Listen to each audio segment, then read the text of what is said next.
প্রিয় নেতা মাননীয় অর্জুন সিং যিনি প্রার্থী হয়েছেন তার হাত ধরে ভারতীয় জনতা পার্টির পতাকা তাকে দিচ্ছে।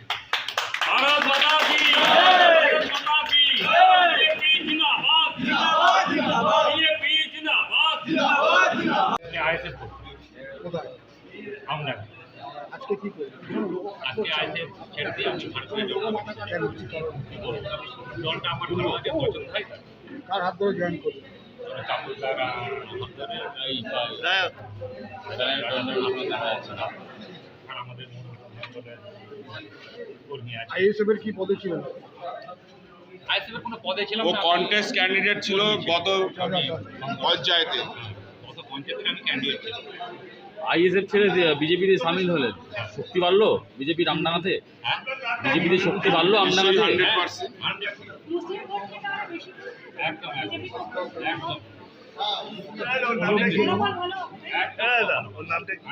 সংখ্যালঘু সম্প্রদায়ের যে একটা ভোট মোস্তাক নাম ফিরোজ রহমান, সংখ্যালঘু সম্প্রদায়ের যে মোস্তাক ভোটটা, ফিরোজ রহমান, সেইটা কি এবার বিজেপি রহমান। যাবে আমডাঙ্গায়? এটা কি হলো, লাভ কি হলো রাজনৈতিক দল? আইএসএফ এর কন্টেস্ট ক্যান্ডিডেট। এখানে 100% নিচ্ছি, ঠিক আছে? এই বিষয়ে কোনো সন্দেহ নেই।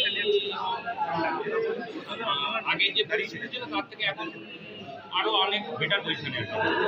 যারা বাম আছে বা অন্যান্য CNP আছে তাদের রাজনৈতিক অবস্থা বেড়েছে। তাদের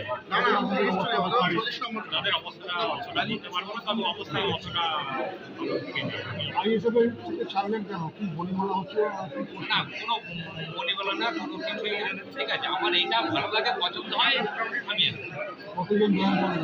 60-70 সব বিজেপির হয়ে কাজ করলেন। হ্যাঁ, আপনার নাম? মোস্তাক মোস্তাক ফিরোজ রহমান।